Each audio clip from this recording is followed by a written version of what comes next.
આપણે બનાવવાની છે કડા. તો કડા બનાવવા માટે આપણે ઘી લેવાનું છે. આપણે 1 કપ લોટ લીધો છે, ચાળીને લઈ લીધો છે. તો આપણે લોટને શેકી લેવાનો છે.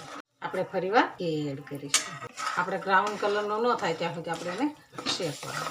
આપણે બ્રાઉન કલર થઈ ગયો છે તો આપણે ગેસને બંધ કરી દઈશું. આપણે થોડી વાર એમ જ હલાવીશું. તરત તો ગોળ નહીં નાખવાનો, થોડી વાર રહીને નાખવાનો, નહીંતર એકદમ કડક થઈ જાય તો પછી આપણે હાથે તૂટે નહીં એવી થઈ જાય. એટલે આપણે એને થોડી વાર એમ જ હલાવવાનું છે. થોડુંક ગરમ ઓછું થઈ જાય એટલે આપણે અંદર ગોળ નાખી દઈશું. હવે આપણે 1 વાટકી ગોળ નાખીશું. આપણે અંદર ગોળને કટિંગ કરી નાખ્યો છે, અંદર એડ કરી દઈશું. આપણે એને મિક્સ કરી દેવાનું છે. આપણે હવે આને નીચે ઉતારી દઈશું. નીચે ઉતારીને સરસ આપણે હલાવી લેવાનું. હવે આપણે કમ્પ્લીટ થઈ ગઈ છે. આપણે આને થાળીમાં ઢાળી દઈશું.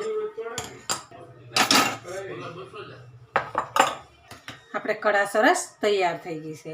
તો આપણે હવે એના પીસ પાડી દઈશું. આપણે હવે આને ઠંડુ થવા દેવાની છે. થોડી વાર એને રહેવા દઈશું તો ઠંડી થઈ જાય.